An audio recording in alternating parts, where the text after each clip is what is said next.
10월 달은 1년을 분기별로 나눴을 때 마지막 4분기의 시작입니다. 10월 달은 오늘도 우리 하나님의 말씀의 은혜를 많이 받으시고요. 또 인생의 후반전을 준비하시는 우리 지혜로운 우리 성도님들이 되시기를 바랍니다. 지금 중국 항저우에서는 아시안게임 스포츠 경기를 하고 있습니다. 아시아에 속한 나라들의 국가대표 선수들이 모두가 열띤 경기를 펼치고 있는데요. 그동안 열심히 갈고 닦은 그런 기량들을 발휘하면서 또 메달을 따기 위해서 그렇게 얼마나 열심히들 경기에 임하고 있는지 모릅니다. 스포츠 경기 중에는 우리나라에서도 우리나라 사람들이 제일 좋아하는 것 같아요. 축구 경기가 있어요. 지금 우리나라가 뭐 8강까지 올라갔나요? 뭐 오늘 또 경기가 있다는 얘기가 들었는데 8강까지 올라가 있는 거로 알고 있습니다. 그런데 우리가 잘 알다시피 축구 경기는요 전반전이 있고 그죠? 또 중간에 휴식 시간이 있고 이렇게 후반전이 있습니다. 그래서 우리가 전반전과 후반전을 잘 해야 돼요.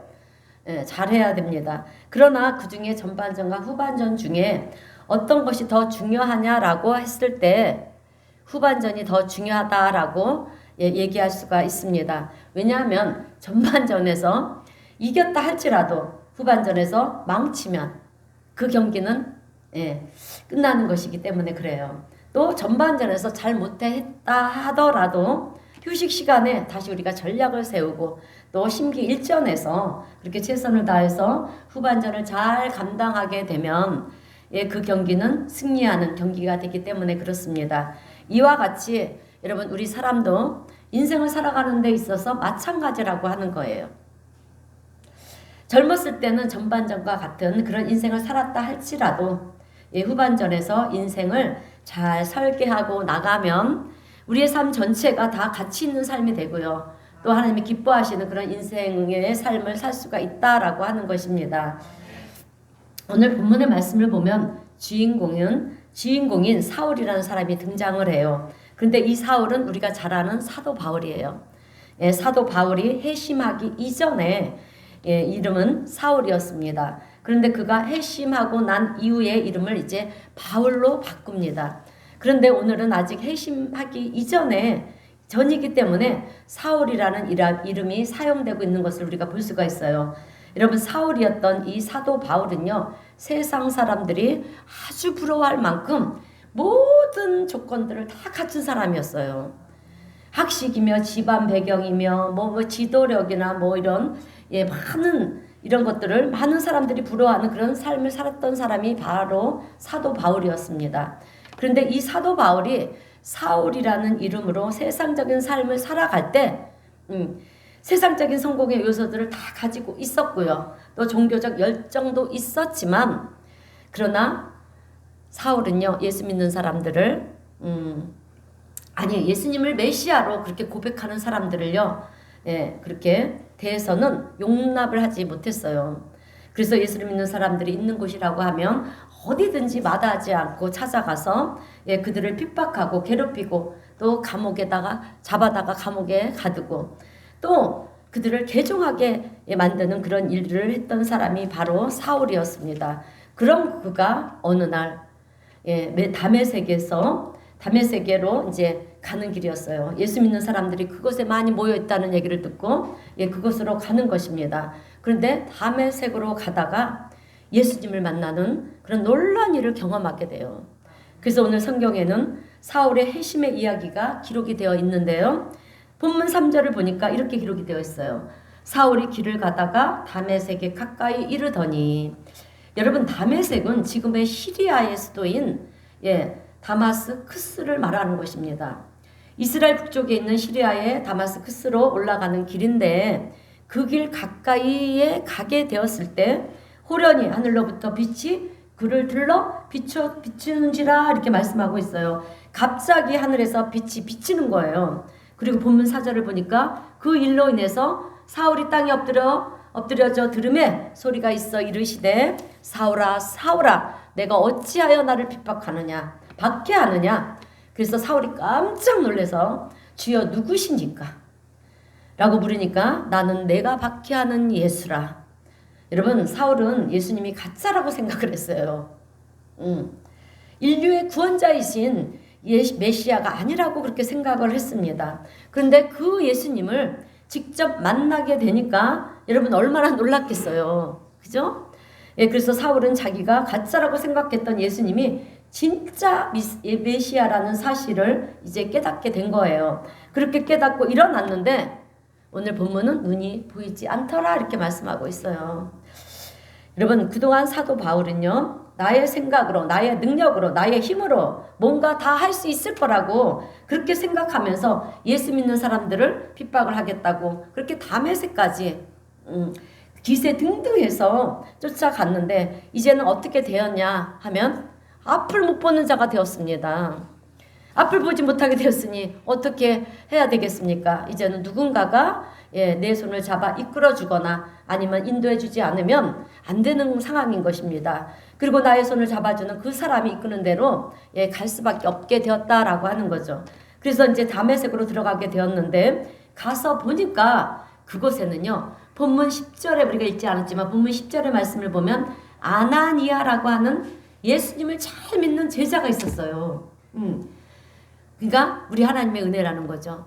예, 하나님의 은혜로 그렇게 빛으로 예수님이 우리 하나님은 빛으로 구약에 보면 이스라엘 백성들을 이끌 때 그죠? 낮에는 구름 기둥으로 밤에는 불 기둥으로 그렇게 인도하셨잖아요. 그게 하나님이세요.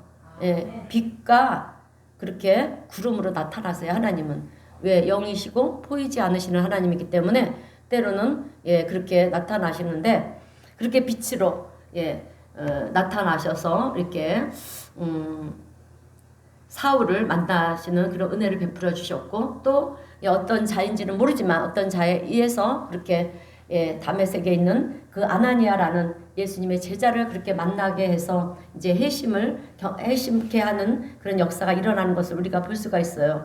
그런데 그 아나니아가 안수를 했어요. 안수를 하니까 눈에서 비닐 같은 것이 우리 아까 또 기도하는 우리 안수 집사님을 통해서 또 이렇게 기도의 은혜를 받았는데 그 눈에서 비닐 같은 것이 여러분 떨어지면서 다시 보게 되는 그런 엄청난 경험을 이제 사울이 하는 것입니다. 그런 경험을 하고 난 사도 바울은요, 내가 아는 것이 전부가 아니었구나. 내가 진리라고 생각했던 것이 진리가 아니라 거짓이었구나. 내가 틀리다고 했던 것들이 오히려 진리였구나. 이것을 깨닫게 되는 거예요. 그렇게 사울은 회심을 하고 나서 이름을 바꾸는데요. 사울이라는 이름에서 이제 바울이라는 이름으로 바꾸는 것입니다. 여러분, 바울이라는 이름의 뜻은 작은 자라는 뜻이에요. 작은 자. 그러니까 나는 큰 자인 줄, 자기는 큰 자인 줄 아는 거예요. 큰 자인 줄 알았는데 실상을 보니까 너무 보잘것없는 아주 작은 사람이었다라고 하는 거죠. 그래서 그 이후부터는 바울이라는 이름을 가지고 살면서 그의 생애를 보게 되면은요, 예전에는 예수님을 믿는 사람들을 핍박했던 사람이 이제는 변화가 되어서 예수님을 위해서 핍박을 당하는 자로 그렇게 살게 되었다라고 하는 것입니다. 그리고 여러분, 이 사도 바울의 고백을 들어보면은요, 빌립보서 3장 8절의 말씀에서 말씀인데 내가 과거에 가졌던 사람들이 부러워했던 그 모든 것들을 뭐같이 여긴다라고 말을 하냐면 배설물같이 여긴다라고 말씀하고 있어요. 그래서 빌립보서 3장 8절 내가 그리스도를 위하여 모든 것을 잃어버리고 배설물로 여김이라. 내가 가지고 있던 부와 명예와 권력과 이런 것들이 세상 사람들의 눈에는 그렇게 좋아 보일지는 모르지만 나에게는 이제 더 이상 좋은 것이 아니라 배설물 같은 것이라고 하는 것입니다. 그러면서 내가 주님을 위해서 주님의 그 이름을 증거하고 또 주님을 위해서 고난을 받을 수 있다는 이것 자체가 영광스러운 일이고 가치 있는 삶이라고 사도 바울은 그렇게 고백을 했습니다. 이렇듯 성경 말씀에는요, 전반전의 삶과 또 후반전의 삶이 완전히 달라진 사람들의 이야기가 참 많이 있어요. 성경에 왜 그런 일이 많으냐 하면 여러분, 예수님을 만나면 그의 인생이 달라지기 때문에 그렇습니다. 오늘 우리 성도님들은 인생을 살아가면서 어떤 삶을 살고 계십니까? 예수님을 믿노라 하면서 여전히 과거에 얽매인 삶, 전반전과 같은 그런 삶을 살아가고 있지는 않은지 오늘 우리 성도님들은 나의 삶을 뒤돌아보면서 사도 바울과 같이 이름이 바뀌듯이 내 삶의 자체를 방향 전환을 하고요. 또 주님의 영광을 위해 살아가시는 우리 복된 성도님들이 다 되시기를 주님의 이름으로 축원드립니다. 여러분 오늘 하나님의 말씀을 보면서 우리가 분명하게 깨닫게 되는 것이 있어요. 그것은 지금의 내가 아니다라고 하는 거예요. 아멘. 지금의 내가 아닙니다. 믿으시기를 축원합니다. 무슨 말이냐면 지금 나의 모습이 인생 마지막으로 끝나는 것이 아니라 그 다음에 여러분 우리 인생 지금 이게 끝이 아니에요. 우리는 그 다음에 뭔가 단계가 있다라고 하는 거예요. 여러분 그러니까 구약성경 출애굽기를 보면 여러분 모세는 120년을 살았잖아요. 그죠? 그래서 40년 동안은 애굽에서 지금의 이집트에서 그 왕궁에서 왕자로 살았어요. 40년 동안. 그리고 그 뒤에는 40년을 우리가 잘 아는 대로 그렇게 애굽 사람을 죽여서 어떻게 했으면 도망을 갔잖아요. 강야로 살인자가 돼서 이렇게 미디안 강야로 도망을 쳐서 미디안 강야에서 뭐를 했습니까? 양을 쳤어요. 그렇게 양을 치는 그런 존재로 40년을 살았어요. 그리고 그 뒤 마지막 40년은 하나님의 손에 이끌려서 하나님의 부르심을 받았잖아요. 그래서 출애굽의 대역사를 만드는 이스라엘의 여러분 위대한 지도자로 그렇게 또 40년을 살았습니다. 그러면 모세의 모습을 보면서 어느 모세의 모습이 진짜의 모습이냐라고 하는 거예요. 왕궁에서 40년을 왕자로 살면서 부와 권력을 누리며 살았던 그때의 모습이 모세의 모습이었냐? 진짜 모습이냐? 아니라는 거예요. 그러면 미디안 강야에서 40년 동안 양을 치던 모습이 모세의 모습이냐? 그것도 아닙니다, 여러분.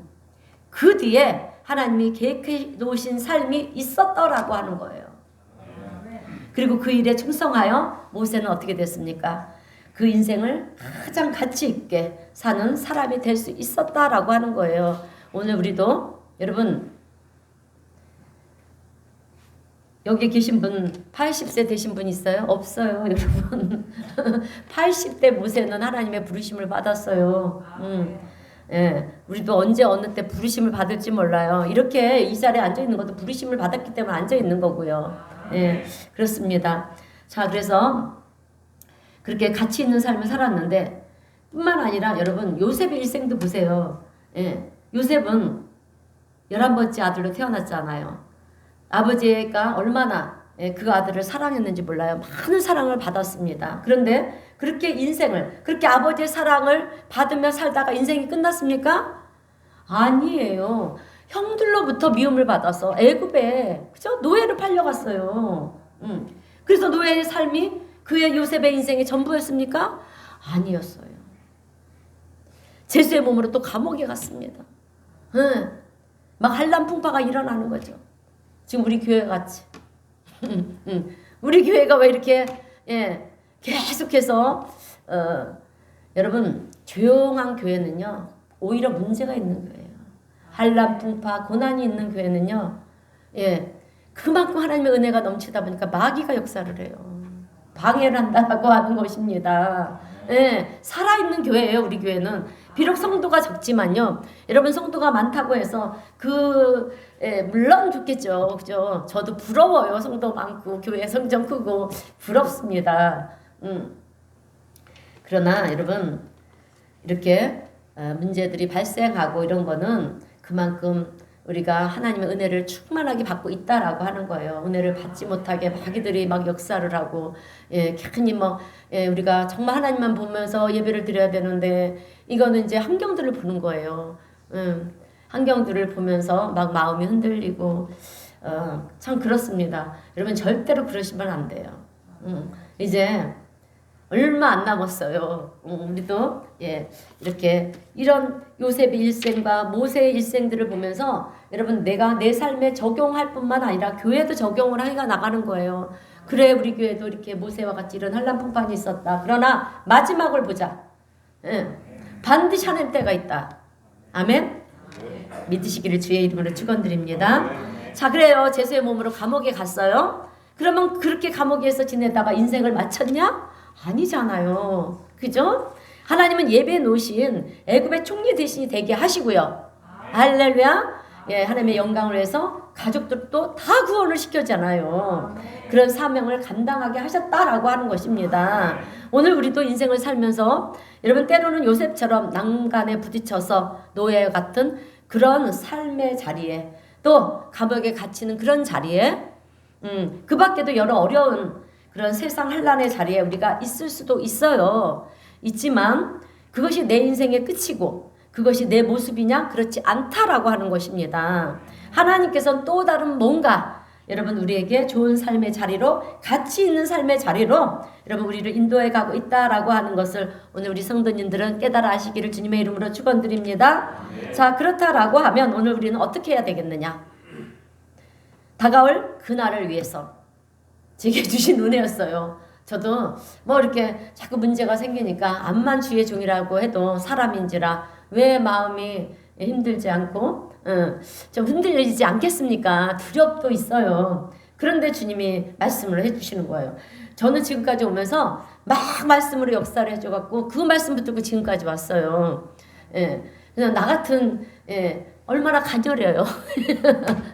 얼마나 간절입니까? 이런 주의 종이 여기까지 올 수 있었던 거는요. 오직 말씀밖에 없었어요. 예, 그 말씀이 저를 붙들어 주시고 여기까지 오게 하신 줄로 믿습니다. 예, 그렇다라고 하면 우리가 이제 다가올 그날을 위해서 제가 막 낙심돼 있고 그럴 때 주님은 항상 그랬어요. 다시 도전하라. 저의 꿈과 비전이 어느 순간에 사라졌다 저는 생각을 했어요. 제가 너무 강지사님을 의지했던 것 같아요. 그래서 저도 얼마나 낙심했는지 몰라요. 그럴 때마다 하나님은 이제 나는 꿈과 비전이 없어졌다. 그럼 나는 이제 어떻게 해야 되나 막 갈등을 많이 했어요. 그래서 제가 너부러져 있는데 다시 도전하라는 거예요. 하나님이 저에게 꿈과 비전을 주셨을 때는 그것을 이루어 주시려고 준 거지 그거를 무마시키려고 준 게 아니다. 예, 하나님은 반드시 또 다른 누군가를 통해서 그것을 역사할 건데 네가 이렇게 너버려져 있으면 내 자녀들 너한테 맡긴 내 자녀들은 어떻게 하느냐 막 이렇게 혼통을 치셨어요. 그래서 제가 막 회개하면서 다시 도전하라. 반드시 내가 너를 도우리라. 우리 은혜사랑교회를 축복하리라. 우리 성도들을 하나님께서 성도들에게 은혜를 베푸시리라 이렇게 말씀을 해주셔서 제가 오늘도 이렇게 힘을 내서 성전에 설 수가 있는 줄로 믿습니다. 자, 그래서 우리는 이제 다가올 그 미래를 위해서 내 삶의 다음 단계 지금까지는 여러분 중요한 것이 아니에요. 미래가 중요한 거예요. 후반전이 중요합니다. 아멘. 네. 그래서 이제 하나님이 계획해 놓으신 그 단계를 위해서 우리는 준비하는 자세가 필요하다라고 하는 거예요. 그래서 저는 오늘 그러면 우리가 어떻게 준비를 해야 되는가? 3가지 말씀을 전하면서 함께 은혜를 나누겠습니다. 첫 번째는 어떤 상황에 있든지 우리가 낙심하지 말고 여러분 교만하지 말아야 된다라고 하는 거예요. 늘 자기 자신을 돌아봐야 된다라고 하는 것입니다. 자, 그러므로 오늘 우리 성도님들은 어떤 상황에 있든지 교만하지 마시고요. 낙심도 하지 말고 우리 자신을 돌아볼 수 있는 복된 우리 성도님들이 되시기를 주님의 이름으로 축원드립니다. 자, 여러분 우리 사람은 내가 세상적으로 좀 나아지거나 생활이 좀 풍족해지고 형편이 좀 나아지면 우리 인간은 참 희한해요. 교만해져요. 이것은 여러분 어리석다라고 하는 것입니다. 왜냐하면 그 다음에 어떤 위기가 내 앞에 있게 될지 모르기 때문에 그래요. 우리는 한 치 앞도 인생을 내다보지 못하는 인생들이잖아요. 오늘 좋았다가도 내일 슬픈 일이 생길 수도 있고요. 오늘 슬픈지만 내일 기쁜 일이 생길 수도 있는 거예요. 그래서 그렇게 살아가는 것은 여러분 어리석다라고 하는 것입니다. 그리고 지금 내가 어려운 상황에 있다고 해서 여러분 낙심하고 절망하고요. 신세 한탄하지 말고요. 그리고 두려워하는 이것도 어리석다라고 하는 것입니다. 왜냐? 그 다음에 하나님께서 어떤 좋은 일을 계획하고 있는지 우리는 모르기 때문에 그래요. 그래서 우리는 항상 주님 안에서 주님의 인도를 따르고 기다릴 줄 아는 기다리되 교만하거나 낙심하거나 그러지 말고요. 주님의 말씀을 붙잡고 기다릴 수 있는 우리 성도님들이 되시기를 바랍니다. 우리는 인내하며 기다리는 자들이에요. 하나님의 때가 되면 반드시 우리는 우리의 기도의 열매, 우리의 믿음의 열매가 열릴 줄로 믿습니다. 자, 그런데 목사님, 하나님의 말씀을 붙잡고 기다릴래니까 도대체 언제 응답이 오는지 조급해서 견딜 수가 없습니다. 그죠? 우린 그러잖아요. 빨리 좀 이거든 저거든 주셨으면 좋겠는데, 여러분 조급해하지 마세요. 왜냐하면 조급하다가 하나님의 일을 망칠 때가 많이 있어요. 그 대표적인 예가 누군지 아십니까? 아브라함이에요. 믿음의 조상이라고 하는 이 아브라함은요, 그의 나이 75세에 하나님께 부름을 받았어요. 모세는 80에 부름을 받았는데 이제는 아브라함은 75세에 부름을 받았어요. 그 이전에는 이 아브라함도요, 우리와 똑같아 세상 사람들과 똑같은 삶을 살았어요. 아주 막 오히려 더했어요. 아버지가 뭐를 만드는 사람이에요? 우상 그런 조각을 만드는 사람이었어요.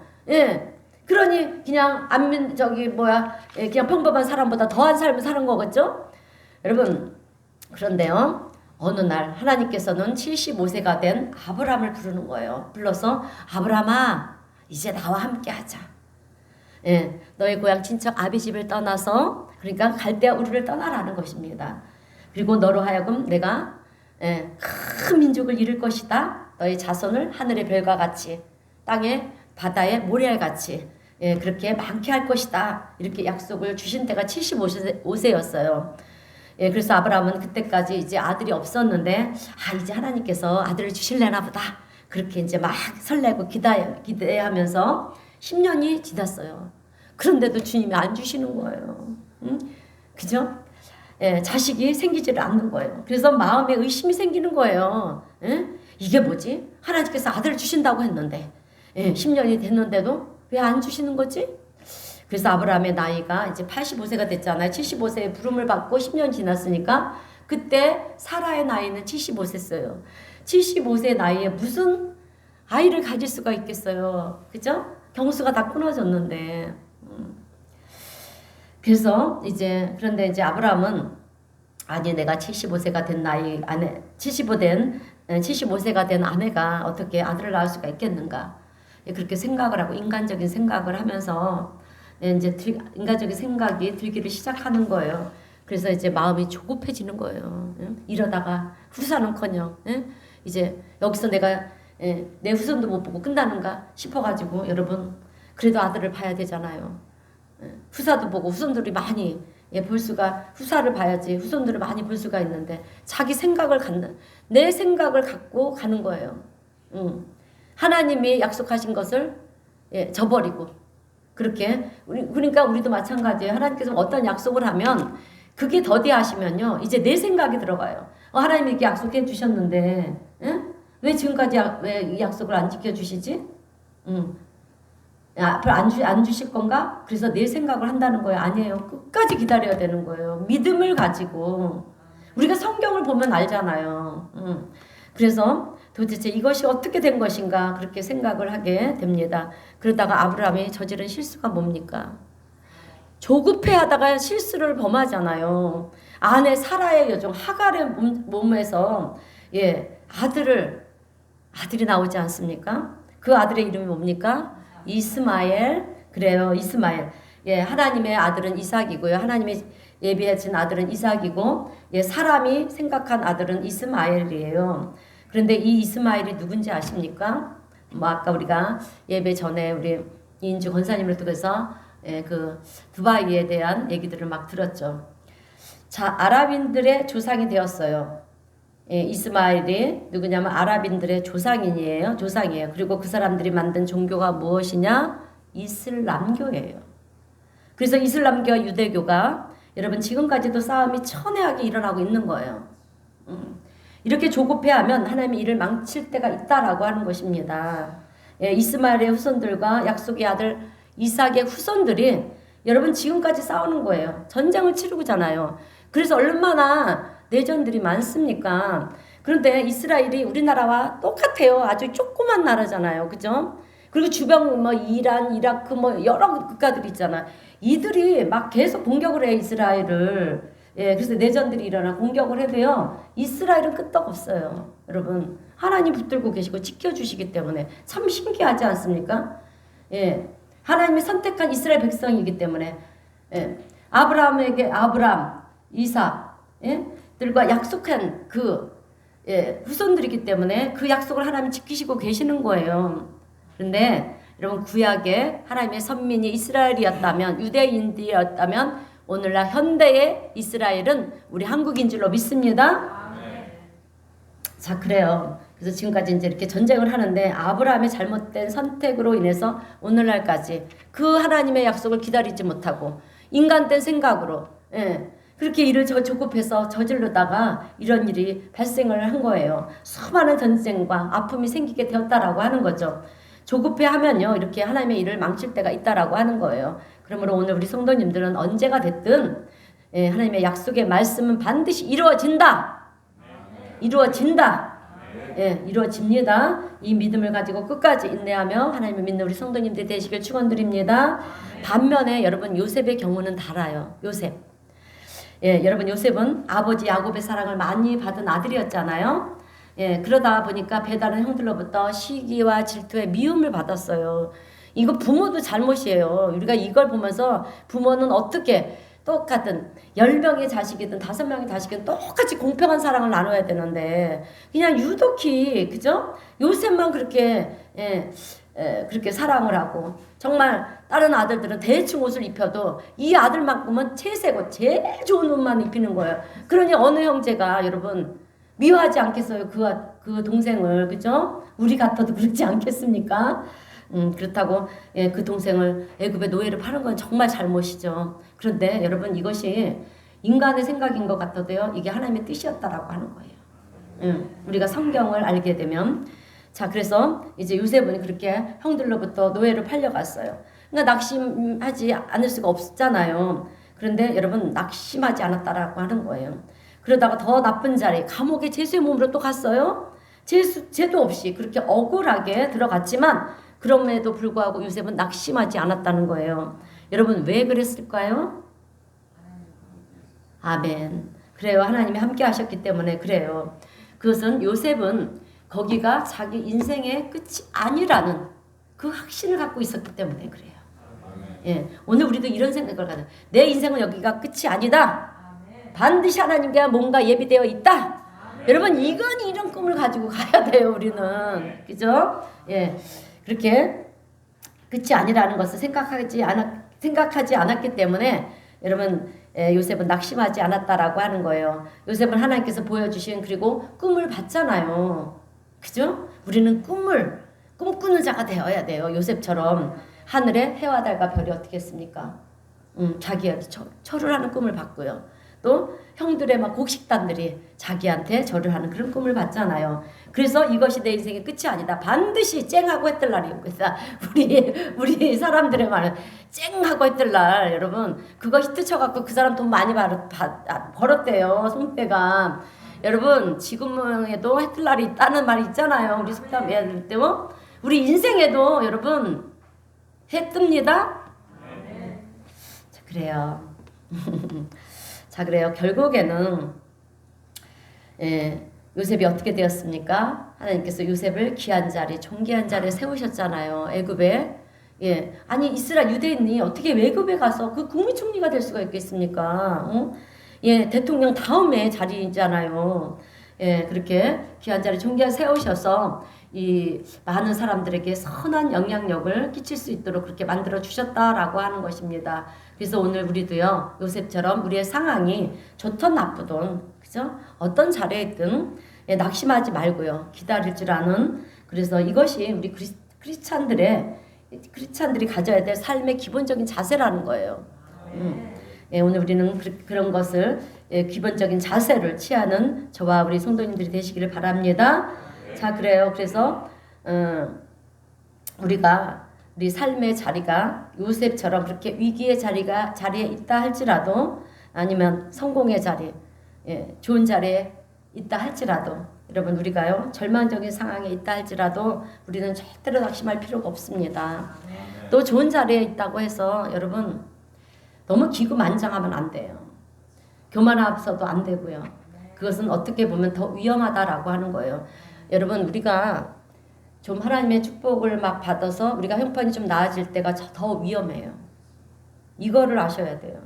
절대로 하나님이 축복해 주실 때 더 겸손함으로 하나님께 엎드리고요. 더 감사함으로 엎드리세요. 그래야지만 그 축복이 계속 유지가 되는 거예요. 예.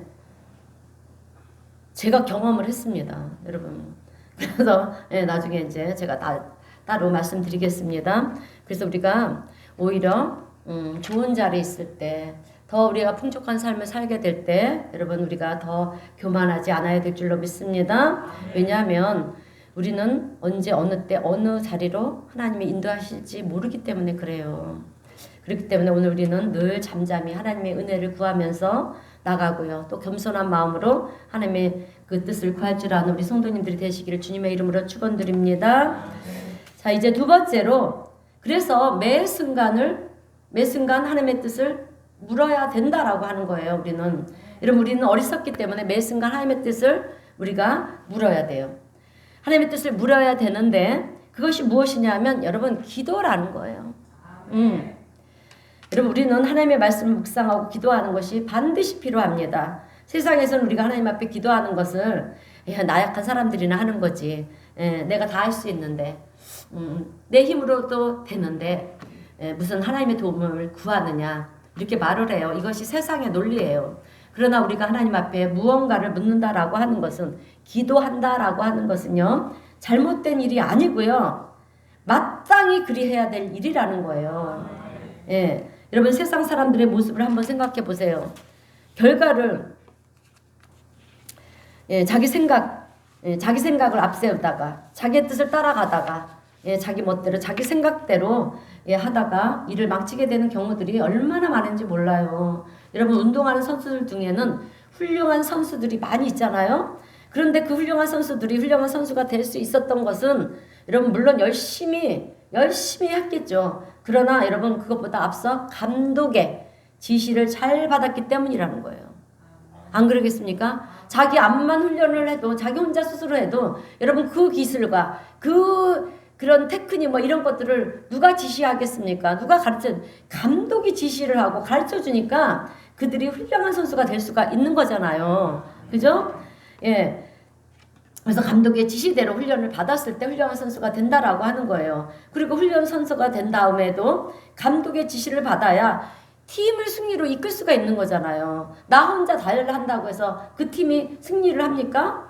예, 내가 좀 잘났다고 해서 내 마음대로 감독의 지시를 무시하면 어떻게 되겠습니까?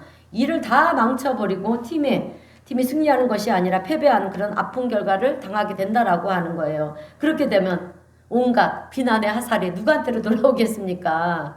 응? 잘난 채 떨던 나에게 돌아오는 거예요. 내가 좀 실력이 있다고 내 생각대로 어떻게 좀 해보려다가 실패라고 하는 이 패배라고 하는 결과를 낳게 되면 온갖 지탄의 소리를 다 들어야 된다라고 하는 것입니다. 그 다음에 어떻게 되겠습니까? 이제 이런 선수들은 계약을 하잖아요. 그죠? 계약을 하게 될 때, 재계약을 하게 될 때 당신은 당신 마음대로 하는 사람이다. 이렇게 낙인이 찍히는 거잖아요. 예. 우리는 그런 선수가 필요 없어. 예. 그 구단에서 그럴 거 아니겠습니까?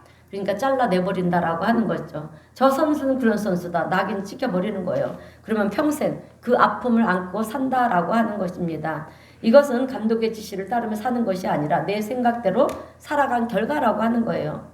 오늘 우리도 인생을 살아가는 데 있어서 우리의 감독 대신 여러분 누구십니까? 하나님의 지시를 잘 따라야 된다라고 하는 거예요. 예, 그래서 우리가 물어야 된다라고 하는 것입니다.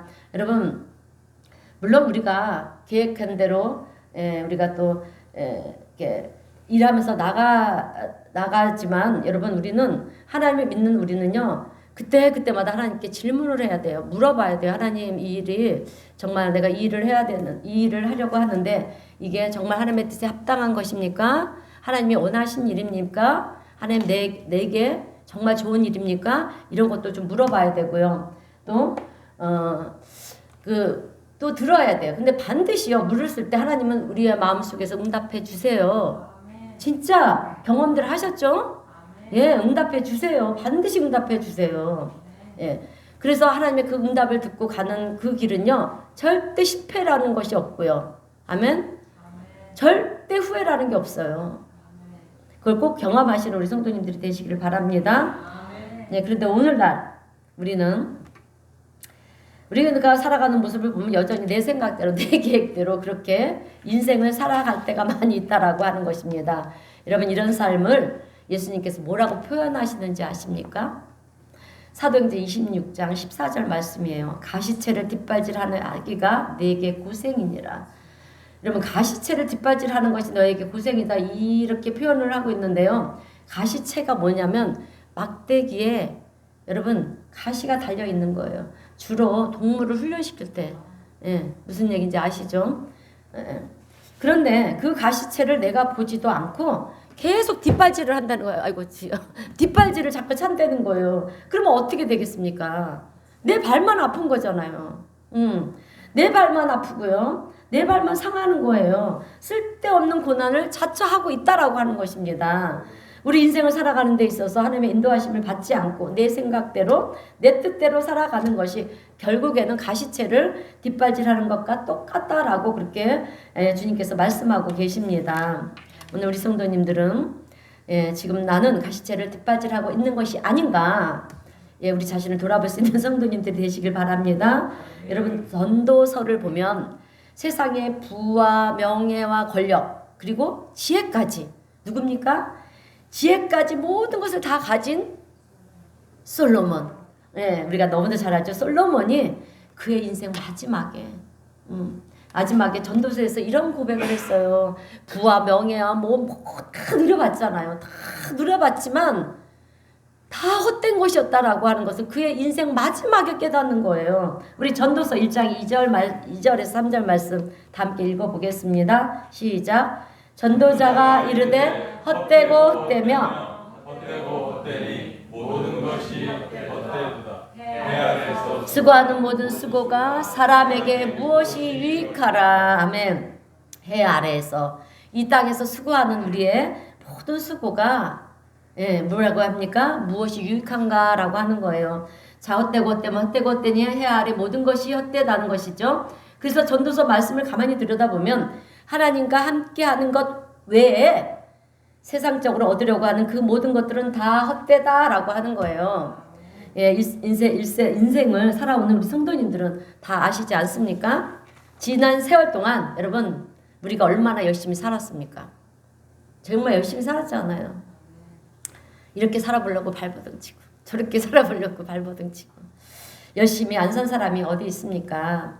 그런데 지금 남은 것이 뭐냐라고 하는 거예요. 지금 남은 것이, 오늘 우리 성도님들은 엄청난 부를 축적해 놓고 계십니까? 대답이 없는 거 보니까 축적해 놓으셨나 봐요. 아니면 세상에서 좋은 존경받는 그런 높은 자리에 계십니까? 우리가 정말 뭔가를 향해서 열심히 달려왔지만 우리가 얻은 것은 아무것도 없어요. 지금 돌아보면 후회와 한숨만 남는 것이 아니겠습니까? 그래서 전도서에서 솔로몬이 고백하기를 헛되고 헛되다라고 그렇게 얘기하고 있습니다. 하나님을 생각하지 않고 하나님의 뜻을 생각하지 않고 살아가는 우리의 모든 노력들은 어찌 보면 가시채를 뒷발질하는 것처럼 그냥 고생일 뿐이라는 거예요. 그냥 열매 없는 고생일 뿐이라는 것입니다. 그래서 성경은 오늘 우리에게 교훈을 주는 거예요. 그렇게 살지 말아라. 하나님과 동행하는 삶을 살아라. 여러분, 우리가요, 아무리 나에게 있다 해도, 내게 많은 것이 있다 해도 우리가 나이가 없다 해도 우리가 걱정할 필요가 없어요. 왜냐하면 우리의 인생에는 연장전이 있어요, 여러분. 후반전만 있는 게 아니라 감사하게도 연장전까지 있다라고 하는 거예요. 이게 중요합니다. 이게. 우리가 나이가 많이 들어서 이제 후반전이라고 해도 여러분 저기 연장전이라는 게 있어요. 그래서 우리는 절대로 낙심하면 안 되는 것입니다. 여러분, 모세도 자기 인생 80이 되었을 때 자기도 끝나는 줄 알았어요. 왜? 성경에는 그랬잖아요. 너의 연수가 70이요 강건하면 80이라. 그러니까 우리의 연수는 평생 수명은 70이래요. 근데 너네들이 조금 건강하면 80이라는 거예요. 근데 세상에 의학이 발달되고 이렇게 과학이 발달돼서 막 100세 인생, 좀 있으면 뭐 120까지 살지 않겠습니까? 여러분 뭐 오래 살면 뭐 합니까? 예수님을 안 믿고 살면 뭐 하겠습니까? 우리가 짧게 살아도 예수님을 믿고 살다 보면 이 땅에서 우리의 인생이 아주 정말 복된 인생을 살다가 정말 천국 가는데, 자 그래요. 이렇게 끝나는지 알았습니다. 이제 나는 양을 치다가 끝나는구나 이렇게 생각을 했다라고 하는 거예요. 근데 하나님께서는 모세야 연장전이 있다 걱정하지 말아라. 그리고서는 그의 나이 80에 부르지 않습니까? 그래서 하나님의 위대한 계획을 실천하는 인도자로 하나님께서는 모세를 들어 사용하셨다라고 하는 거예요. 그래서 우리가 하나님의 뜻을 물으며 산다라고 하는 것은, 기도한다라고 하는 것은 굉장히 좋은 일이라는 것입니다. 여러분 다니엘은요 남유다의 백성이었잖아요. 그런데 바벨론에 침략하기 위해서 바벨론의 포로로 끌려갔어요. 그런데도 하나님은 은혜 가운데 이 다니엘을 얼마나 많이 축복해 주셨는지 몰라요. 그래서 다니엘이 아주 위대한 지도자의 자리에, 그죠? 바벨론 총리 대신의 자리에 섰어요. 바벨론을 다스리는 자리에 그렇게 서게 하나님께서 만드셨다라고 하는 것입니다. 근데 다니엘은 그 자리에서 잘 먹고 잘 살기 위해서 있는 것이 아니라 희루에 빠져 있는 자기 동족 이스라엘 백성들을 위해서 늘 기도를 했어요. 그래서 어떻게 했습니까? 예루살렘은 바벨론의 침략에 의해서 멸망을 당했지만 하나님의 성전은 그렇게 부서졌지만 그래도 예루살렘을 향해서 하루에 3번씩 여러분 기도를 했다라고 하는 거예요. 먹고 사는 일은 문제가 없었잖아요. 다니엘의 마음은 그러나 기쁘지가 않았다는 거예요. 왜 기쁘지 않았냐? 나라가 망했는데 어떻게 기쁘겠습니까? 내 동족이 노예가 되어 있는데 어떻게 기쁘겠습니까? 그래서 그는 할 수 있는 것이 기도밖에 없는 거예요. 늘 그래서 기도할 수밖에 없었던 것입니다. 그런데 기도하고 말씀을 보다가 한 가지 놀라운 것을 깨닫게 됐어요. 그것이 무엇이냐면 예레미야 선지자의 예언이에요. 예레미야 선지자는 눈물의 선지자잖아요. 응? 이 눈물의 선지자가 이스라엘 백성들이 너무 말을 안 듣는 거예요. 하나님께서 택하셔갖고 선민으로 택해서 그 강야에 오는 동안 그저 얼마나 하나님께서 만나 메추라기를 먹여가면서 그렇게 이끌어서 가나안 땅까지 오게 했습니까? 그런데 그들이요 가나안 땅에 들어오니까 막 7족속에서 막 이방신들이 있는 거예요. 그거를 보고 따라가는 거예요. 그리고 또 이방 여인을 취하면 안 되는데 이방 여인들이 취하니까 그들이 믿던 우상들을 가지고 오잖아요. 그러니까 같이 믿는 거예요. 하나님만을 믿어야 되는데. 그러니까 하나님이 선지자들을 통해서 돌아와라 사사를 통해서, 그죠? 사사를 계속 그때 시대마다 사사를 보내서 돌아와라 회개하고 돌아와라. 막 그렇게 하나님이 역사를 하고 선지자를 통해 하는데도요 안 듣는 거예요. 그래서 하나님이 어떻게 합니까? 징계를 내리시는 거예요. 형벌을 주시는 거예요. 그래서 어쨌거나 이스라엘이 그렇게 다윗 왕 때는 그렇게 정말 통일 왕국 시대를 이루었는데 르호보암 시대 때 아까도 제가 잠깐 말씀을 듣다가 이 르호보암이 정치를 너무 잘못했어요. 아주 자기 생각대로 지 멋대로 나라를 이끌다가 나라가 두 동각이 났잖아요.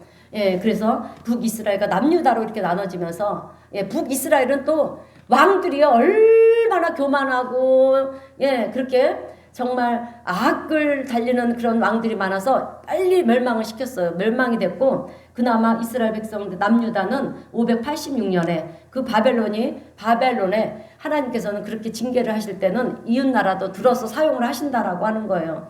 그래서 예레미야 선지자가 무엇을 예언했냐면 너희들이 이러다가 망한다. 이러다가 잘못된다. 계속 예루살렘이 망할 것이다. 남유다는 망할 것이다. 그렇게 얘기를 하면서 얘기를 했어요. 그런데도 그들이 돌아오지를 않았어요. 그러나 그 속에서도 희망의 메시지를 전했다라고 하는 것입니다. 바벨론의 포로로 끌려가서 너희들이 70년이 차면 하나님께서 이스라엘을 회복시켜 주실 것이다. 이것까지 주셨어요. 이것을 이제 다니엘이 발견을 한 거예요. 그 노예 생활을 하면서 얼마나 이 앞이 없는 그런 노예 생활을 하고 있는 거잖아요. 그러니 무슨 희망이 있었고 무슨 그 미래가 있었겠습니까? 그런데 다니엘은요 어느 날 이것을 발견하게 되면서 발견하니까 너무 마음이 뜰 듯이 깊은 거예요. 그래서 다니엘은 하나님의 계획을 예레미야 선지자를 통해서 책을 읽다가 발견하고 나서부터 이제 하나님께 엎드려서 여러분 간절한 기도를 하는데 베옷을 입고요. 그 구약 시대에는요. 참회의 기도를 드릴 때는 항상 베옷을 입었고요. 그리고 금식을 했다라고 하는 거예요. 그리고 죄를 막 몸에 뿌리면서 그렇게 기도를 합니다. 그래서 역사적으로 어떤 결과가 벌어졌냐 하면 BC 586년 그러니까 예수님 탄생하시기 586년 전에 바벨론이 이스라엘을 침략을 당하지 않습니까? 그래서 예루살렘 성전은 불타버렸고요. 다 무너져 버렸어요. 당시 예루살렘 성전은요. 이스라엘 백성들에게 어떠한 것이었냐면 오늘 우리도 마찬가지예요. 정신적으로 지주가 되었고요. 네, 마음의 위로가 되었던 것이 성전이었어요. 네. 나라가 망해도 성전이 무너지지 않으면 그들의 마음도 무너지지 않는다라고 생각을 했는데 나라가 망하면서 성전까지 무너졌으니까 그들이 어떻게 생각하겠습니까? 이스라엘 백성들은 하나님이 우리를 버리셨구나. 이렇게 생각할 수밖에 없는 그런 상황이었다라고 하는 거예요. 그러나 예레미야 선지자가 미리 예언을 하지 않습니까? 70년이 차면 너희들을 다시 이스라엘로 회복시켜 줄 것이다. 돌아오게 할 것이다. 이것을 이제 다니엘 선지자가 발견을 하고 그렇게 이제 기도의 자리로 더 엎드렸다라고 하는 거예요. 그런데 다니엘이 그렇게 기도를 하고 나서 BC 516년에 이제 수르바벨이라는 사람에 의해서 여러분 이제 성전이 건축이 돼요. 그런데 다시 세워지는데요. 성전이 회복되는 역사가 일어났는데 BC 586년에서 여러분 BC 516년을 한번 빼보세요. 몇 년입니까? 성전이 다시 세워진 시간 이 기간이 여러분 딱 70년이에요. 그 예언이 딱 맞았다.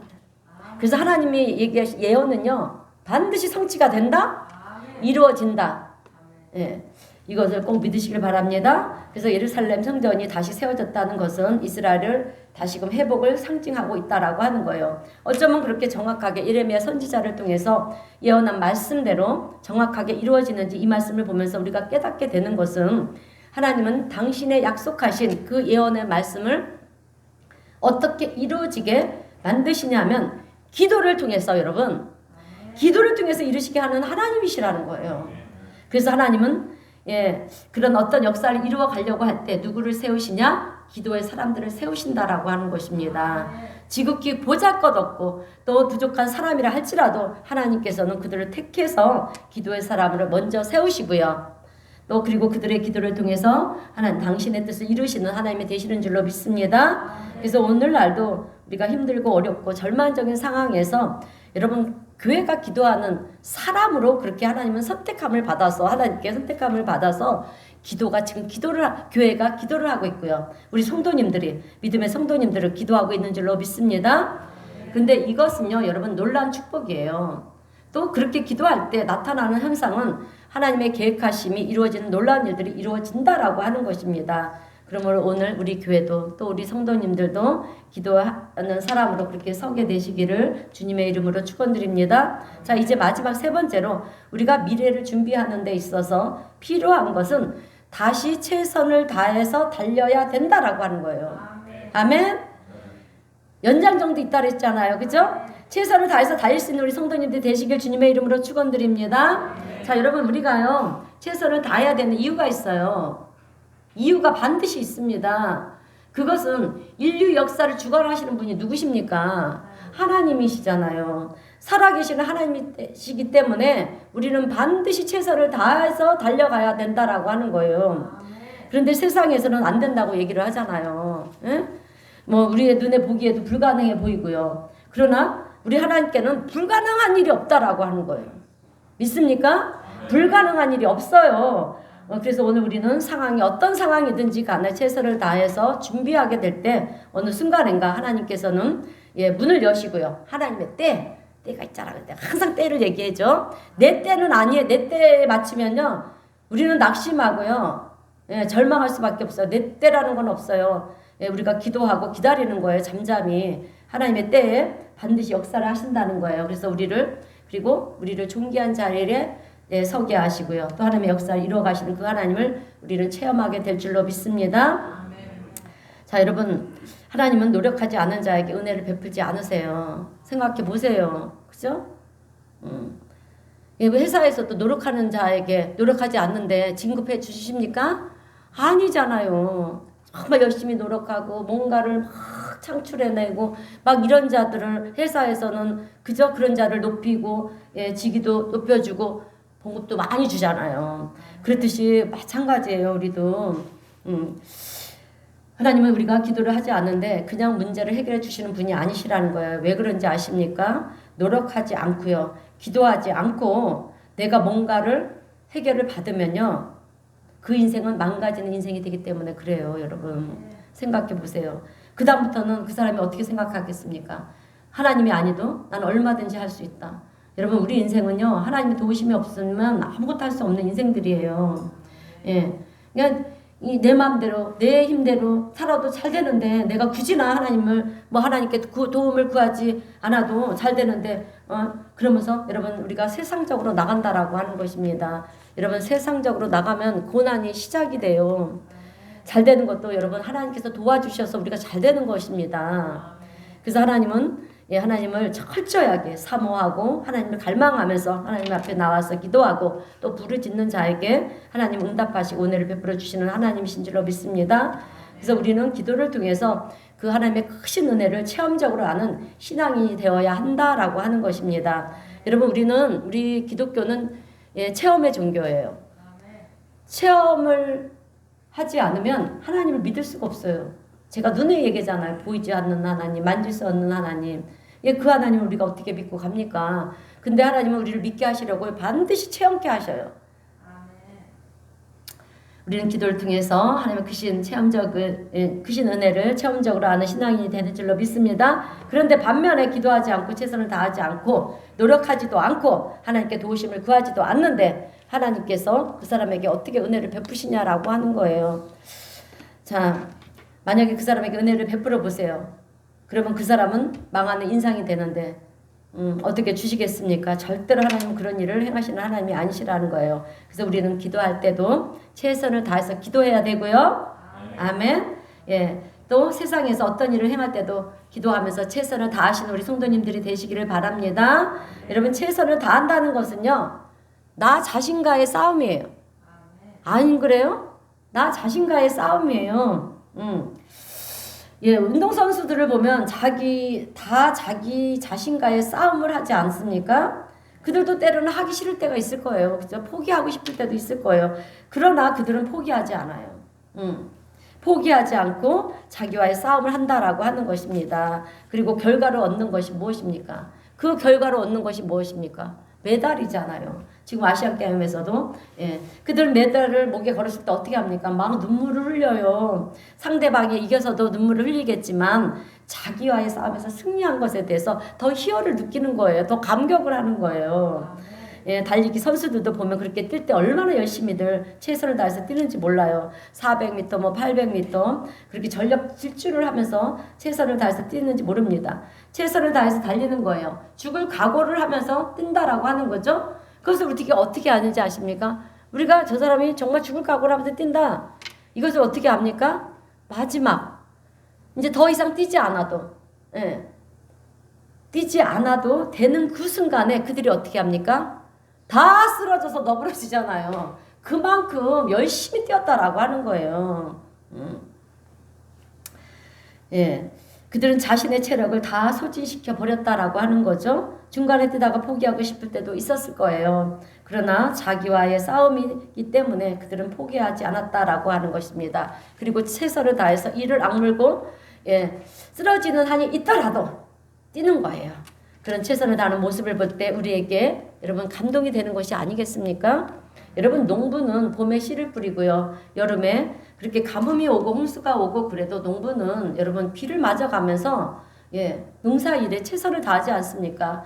또 땡볕 속에서도 가뭄 속에서도 여러분 물을 여다가도 양동이에 그렇게 여다가 뿌려가면서도 농사일에 최선을 다합니다. 그 당시에는 여러분 열매는 거두지 못해요. 그러나 그런 위기 속에서 포기하지 않고 최선을 다하는 그것을 통해서 가을이 되면 좋은 열매, 풍성한 열매를 거두는 것을 우리가 보지 않습니까? 오늘 우리도 마찬가지라는 거예요. 지금 우리는 열매를 거둘 때가 아니에요. 최선을 다할 때라는 거예요. 그러면 열매를 거두는 그때 하나님 앞에서 우리는 귀한 열매, 좋은 열매, 가치 있는 열매, 그리고 후회하지 않는 열매, 이런 열매를 맺게 되는 줄로 믿습니다. 오늘 우리 성도님들은 나의 인생에 있어서 어느 시점에 와 있습니까? 아직 전반전이라고 생각하십니까? 후반전일 수도 있습니다. 나는 내 인생의 후반전이라고 생각하시는 분이 계십니까? 전반전과 후반전 사이에 여러분 휴식 시간일 수도 있어요.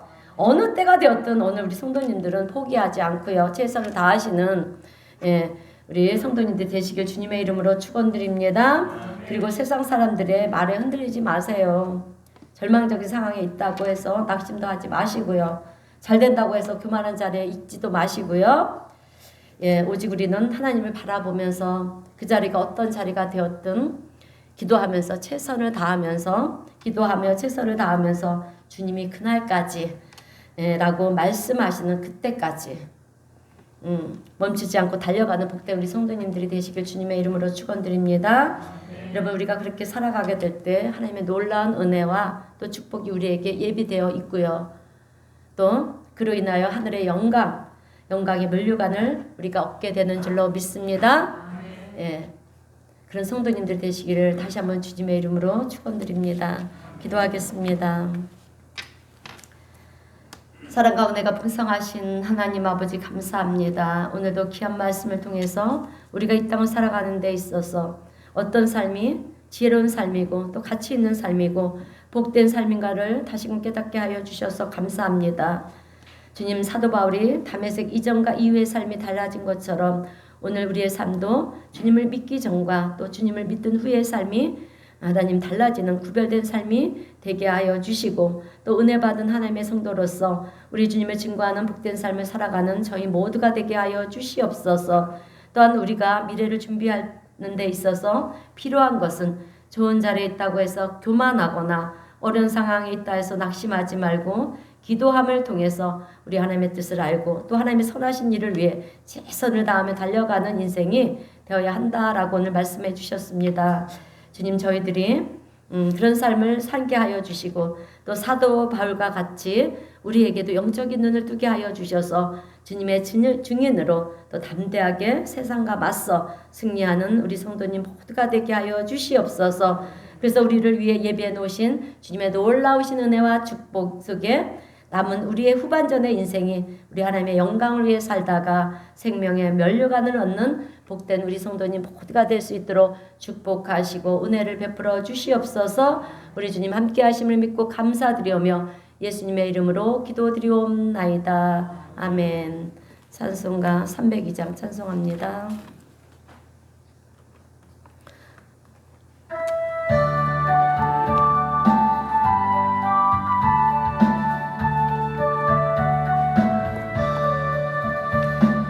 주 하나님 넓고 큰 은혜는 더 금보다 보다 깊다. 너 꽃다추를 끌러 깊은 데로 저 한가운데 가보라. 언덕을 떠나서 창파에 배 띄워 내 주 예수 은혜의 바다로 내 맘껏 져가라. 왜 너 인생은 언제나 거기서 저 큰 바다 물결